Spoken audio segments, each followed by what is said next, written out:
दोस्तों, अगर आपने अभी तक इस मूवी के पहले पार्ट को नहीं देखा है तो आप ऊपर आई बटन पे क्लिक करके उसे देख सकते हो। तभी जाकर आपको ये मूवी समझ आएगी। अब तक हमने देखा था कि पूरी दुनिया से लगभग इंसानों का नामो निशान मिट चुका है। दुनिया में काफी भयानक एलियन क्रिएचर्स कहीं से आ गए हैं, जिनके सुनने की क्षमता इतनी तेज होती है कि किसी ने अगर जरा भी आवाज की तो ये एलियंस उस जगह पर तुरंत आ जाते हैं, जिसके बाद ये उस इंसान को मौत के घाट उतार देते हैं। इन क्रिएचर्स को किसी भी इंसानी हथियार से कोई फर्क नहीं पड़ता, क्योंकि इनकी स्किन इतनी हार्ड होती है कि कोई भी हथियार उसे भेद नहीं पाता। इसी वजह से इंसानों के हथियार इनके आगे काम नहीं आए और अब ऐसा समय आ चुका है कि अब इंसान भगवान से रहम की भीख मांग रहा है। कहानी की शुरुआत होती है और हमें पता लगता है कि एलियंस एक मीटियोर के जरिए धरती पे आए थे। हमें फिर से ली को दिखाया जाता है, जो कि अपने दोस्त एमेट के साथ अपने बेटे मार्कस का बेसबॉल मैच देख रहा होता है। ली के साथ उसका पूरा परिवार यहाँ पे होता है। उसके परिवार में इस समय मार्कस, ब्यू, रैगन और उसकी पत्नी इवेलिन होती है। आपको बता दे कि रैगन बचपन से डेफ होती है, जिससे ये सब इशारों से रैगन से बात करते हैं। तभी इसी पल आसमान से एक मीटेओराइट जैसा कुछ धरती पे आ गिरता है। ये देख सब डर जाते हैं और सब के सब अपने घर की तरफ भागने लगते हैं। चारों तरफ काफी अफरा तफरी का माहौल हो जाता है। ली अपनी पत्नी को ब्यू और मार्कस को घर ले जाने के लिए कहता है। वहीं वो भी रैगन को लेकर अपनी गाड़ी में बैठ जाता है, लेकिन अहम वक्त पर उसकी गाड़ी स्टार्ट नहीं होती। तभी वो बाहर पुलिस की गाड़ी को देखता है और वो पुलिस वाले को पूछता है कि आखिर यहाँ पे क्या हो रहा है और वो आसमान से धरती पर क्या चीज टकराई। ऑफिसर उसे कुछ बता पाता कि तभी वही क्रिएचर यहाँ पे पुलिस की गाड़ी को डिस्ट्रॉय कर देता है और साथ के साथ वो पुलिस वाले को भी मार देता है। आपको यहाँ पे बता दें कि पुलिस की गाड़ी में सायरन बजने की वजह से वो क्रिएचर यहाँ पे आ गया था। वहीं दूसरी तरफ इवेलिन की गाड़ी के आगे भी वही क्रिएचर आ जाता है, जो कि गाड़ी पर हमला कर देता है, लेकिन ये तीनों किसी तरह बच जाते हैं। वहीं बचने के लिए ली रैगन को लेकर एक स्टोर में चले जाता है, जहां पर बाकी लोग भी छिपे हुए थे। ये सब काफी सहमे हुए लग रहे थे, क्योंकि वो क्रिएचर स्टोर के भारी होता है। तभी एक का फोन यहाँ पे रिंग करने लगता है और वो क्रिएचर यहाँ पर आकर सबको मारने लगता है। ली और रैगन किसी तरह यहाँ से भागने में कामयाब हो जाते हैं, लेकिन अब वो क्रिएचर उनके फुटस्टेप्स की आवाज सुनकर उनका पीछा करने लगता है। तभी एक पुलिस ऑफिसर हीरो बन के सामने आता है और वो उस क्रिएचर पे एक के बाद एक कई गोलियां चलाता है, लेकिन इसका तो उस क्रिएचर पे कोई असर नहीं होता। उल्टा वो क्रिएचर उस पुलिस वाले को मार देता है। अब इस सीन के बाद कहानी प्रेजेंट में आती है, जहां पर इवेलिन और रैगन ने एक क्रिएचर को मार दिया था, क्योंकि अब इन्हें इन क्रिएचर्स की कमजोरी का पता चल गया होता है, जो कि रैगन का हियरिंग एम्पलीफायर होता है।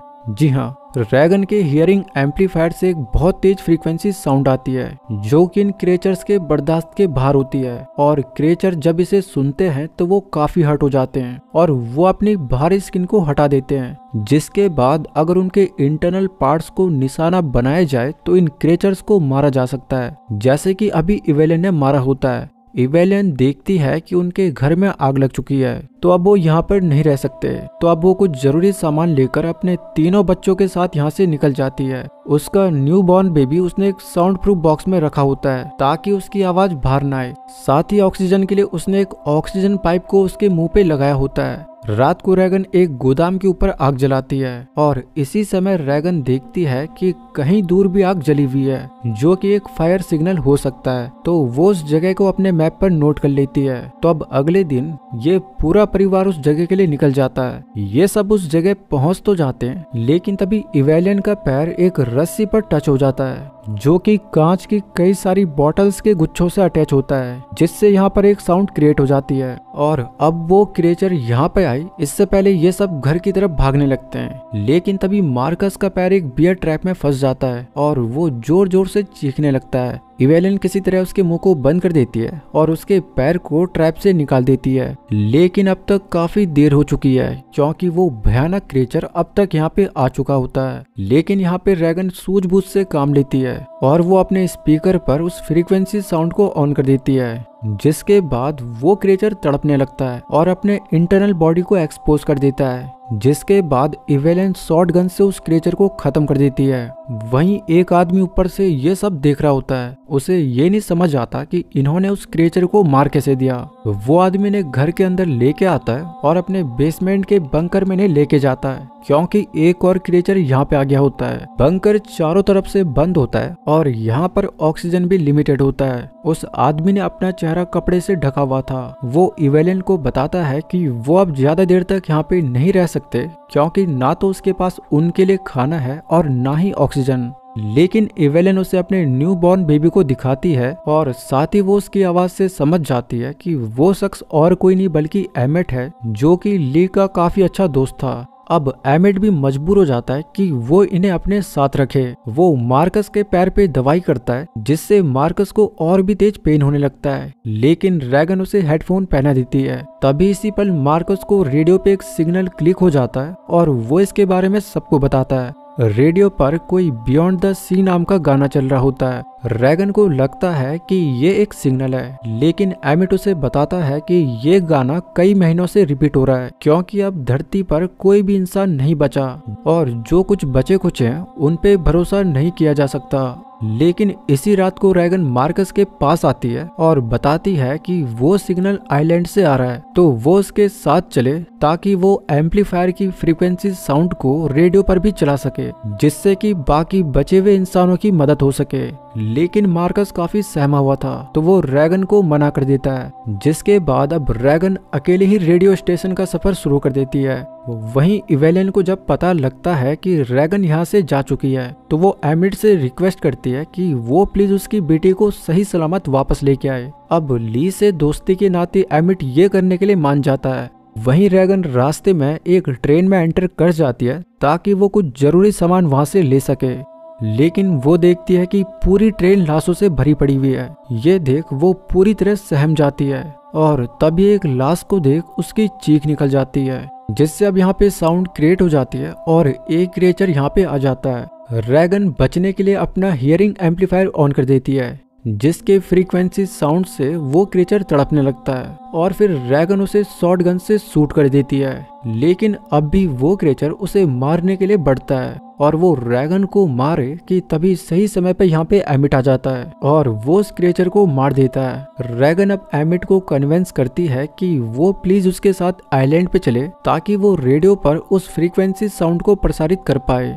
वहीं इधर बंकर में इवेलिन का ऑक्सीजन खत्म हो जाता है और अब उसे किसी तरह फार्मेसी स्टोर जाना पड़ेगा। वो बंकर से बाहर आती है और धीरे धीरे दबे पांव वो फार्मेसी स्टोर का रास्ता तय करती है और आखिरकार वो फार्मेसी स्टोर पहुंच जाती है। इवेलिन ने मार्कस को उसके छोटे भाई की सुरक्षा की जिम्मेदारी दी होती है, लेकिन मार्कस घुटन के कारण बंकर से बाहर आ जाता है और वो एमिट के घर की छानबीन करने लगता है। लेकिन तभी उसे वहां पर पर्दे के पीछे एमिट की वाइफ की डेड बॉडी दिख जाती है, जिससे वो डर जाता है और हड़बड़ाहट में कुछ सामान नीचे गिरा देता है, जिससे अब यहाँ पर साउंड क्रिएट हो जाती है और अब इस आवाज को सुन वो क्रिएचर यहाँ पे आ जाता है। मार्कस जल्दी से फिर से बेसमेंट में जाता है और खुद को बंकर में लॉक कर देता है, लेकिन इस बार बंकर बाहर से लॉक हो जाता है, जिससे वो बाहर नहीं जा सकता। इवेलिन जब वापस आती है तो वो क्रिएचर की आवाज सुन समझ जाती है कि वो क्रिएचर घर में घुस गया है। वो चुपके से दबे पांव क्रिएचर के सामने आती है और उसके पास रखे सिलेंडर पे गन से फायर कर देती है, जिससे यहाँ पर एक धमाका हो जाता है और आग लग जाती है। लेकिन इससे भी उस क्रिएचर पे कुछ ज्यादा खास इफेक्ट नहीं पड़ता, पर अब इस आग की वजह से घर के सारे फायर स्प्रिंकलर्स ऑन हो जाते हैं और फिर सबसे पानी टपकने लगता है, जिससे अब वो एलियन क्रिएचर डिस्ट्रैक्ट हो जाता है। वहीं रैगन और एमिट डिसाइड करते हैं कि वो दोनों आइलैंड पे जाएंगे, इसलिए एमिट एक बोट का इंतजाम भी कर देता है। ये दोनों बोट से आइलैंड के लिए निकलते कि तभी एमिट एक छोटी सी बच्ची को देख लेता है। एमिट उस बच्ची के पास जब जाता है तो वो बच्ची उसके गले में रस्सी का फंदा डाल देती है और ये रस्सी बहुत सारी बॉटल्स के गुच्छों से अटैच होती है, जिसका मतलब अब एमिट हिल भी नहीं सकता था। तभी उस छोटी बच्ची की तरफ से काफी सारे लोग यहाँ पे आ जाते हैं, जो कि रैगन का हियरिंग एम्पलीफायर उससे छीन लेते हैं और रैगन को अपने साथ लेके जाने लगते हैं। एमिट रैगन को इशारा करता है कि वो पानी में कूद जाए। वहीं एमिट उनके ग्रुप के मेंबर को भी मार देता है, जिसके आवाज करने पर अब यहाँ पर कई सारे क्रिएचर्स आ जाते हैं, जो कि एक एक कर सबको मारने लगते हैं। एमिट पे भी क्रेचर हमला करे कि तब तक एमिट पानी में कूद जाता है और फिर क्रेचर भी उसके पीछे पीछे पानी में कूद जाता है। और अब जाके हमें रिवील होता है कि ये क्रेचर्स पानी में नहीं तैर सकते, इसीलिए वो क्रेचर डूबकर मर जाता है। रैगन किसी तरह नाव को पकड़ लेती है, साथ ही एमिट को भी वो बोट पे खींच लेती है। एमिट अपने मुंह से रैगन का हियरिंग एम्पलीफायर निकालकर उसे देता है, लेकिन जाते जाते एमिट देखता है कि शिप में अभी भी एक क्रेचर मौजूद है। वहीं इधर बंकर में मार्कस का दम घुटने की वजह से वो अपने छोटे भाई से ऑक्सीजन शेयर करने लगता है। तो वहीं ऊपर पानी के शोर में इवेलियन वापस से सारा सामान लेकर बंकर में आ जाती है, लेकिन वो क्रेचर यहाँ से जाने का नाम नहीं लेता। दूसरी तरफ रैगन और एमिट उसी आइलैंड पे पहुंच जाते जहाँ से उन्हें रेडियो सिग्नल आ रहा था। वो जब आइलैंड में पहुंचते हैं तो पाते हैं कि यहाँ पे तो सब कुछ नॉर्मल है, क्योंकि क्रेचर्स कभी भी यहाँ पे नहीं आए थे। और इसका कारण ये होता है कि क्रेचर्स पानी में नहीं तैर सकते। यहाँ पर कई लोग मौजूद होते हैं जो कि अपनी आम जिंदगी बिता रहे हैं। यहाँ पर उन्हें आइलैंड का मुखिया मिलता है जो कि इन्हें बताता है कि वो कब से उस सिग्नल को भेज रहे थे, लेकिन उस सिग्नल को कोई भी नहीं समझ पा रहा। तो एमिट यहाँ पर रैगन की तारीफ करता है क्योंकि उसी ने उस सिग्नल को समझा था। वो आदमी बताता है कि मिलिट्री को जब पता लगा